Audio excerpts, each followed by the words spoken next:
Bismillahirrahmanirrahim. Welcome once again. Today's discussion is about price bonds. Dear people are asking many questions about price bonds, how to deal. Now government has closed the price bond announcement.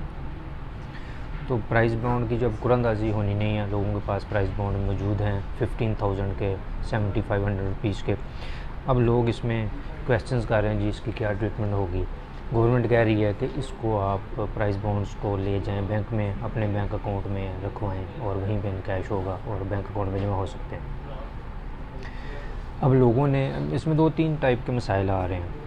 कुछ लोग हैं जिनके पास price bonds हैं और उन्होंने अपनी wealth tax return में उनको डिक्लेयर किया हुआ है, they need not to worry about that. कुछ लोगों के पास बॉन्ड्स हैं, उन्होंने टैक्स रिटर्न में नहीं किया हुआ। अब जिनके पास है और रिटर्न में वो डिक्लेयर्ड है, उनको तो मसला कोई नहीं है, वो जाकर अपने अकाउंट में पैसे रखवा देंगे। अब जिनके पास प्राइस बॉन्ड हैं और उन्होंने टैक्स की रिटर्न में डिक्लेयर नहीं किया हुआ, मींस कि उनकी अनडिस्क्लोज्ड एसेट है वो, उनके लिए अब 2-3 ऑप्शंस हैं जो वो अडॉप्ट कर सकते हैं। वो हैं क्या? पहले नंबर पे वो अपना अकाउंट ओपन करवाएं, टैक्स फाइलर बने और उसमें अपने प्राइस बॉन्ड की मनी डिपॉजिट कर दें।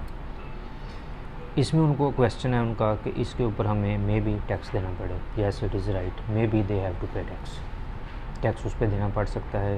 ये अनडिस्क्लोज्ड इनकम, अनडिस्क्लोज्ड एसेट के ज़ुमरे में आता है, देना पड़ भी सकता है, वो बच भी सकते हैं। दूसरी सूरत ये है कि उसको वो ओपन मार्केट में ले जाएं, वहाँ से कैश करवा लें, यकीनन उसके ऊपर उनको कुछ एक्सपेंसेस पे करने पड़ेंगे।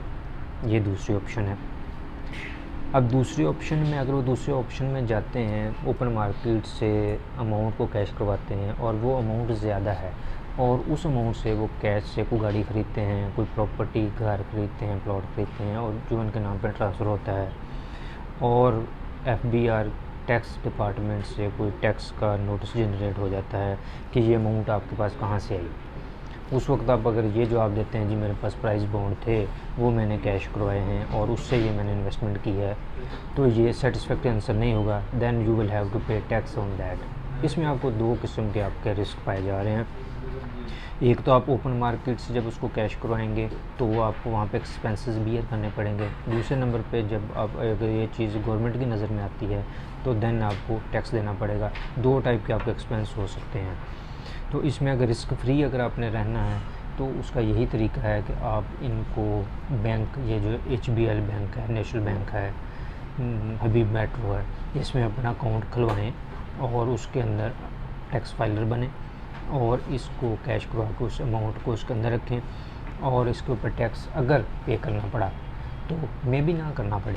कोई ज़रूरी नहीं है कि आपको इसके ऊपर टैक्स ज़रूरी ही पे करना पड़े। अगर FBR की नज़र में नहीं आता तो आप बच भी सकते हैं। बहरहाल अगर आ जाता है तो आपको टैक्स पे करना पड़ेगा। वो टैक्स की एक रेट ऑलरेडी गिवन है, ये नहीं है कि आपने को करोड़ रुपया जमा करवाया तो वो सारा टैक्स में चला जाना, ऐसा नहीं है। करोड़ अगर आप जमा वहाँ पर करवाते हैं तो उसमें कोई सर्टन अमाउंट, कुछ 2-3 लाख रुपया, 3-4 लाख रुपया आपको देना पड़ सकता है। It is not exact figure, अगर आपको एग्जैक्ट फिगर चाहिए होगी वो भी आपको मिल जाएगी।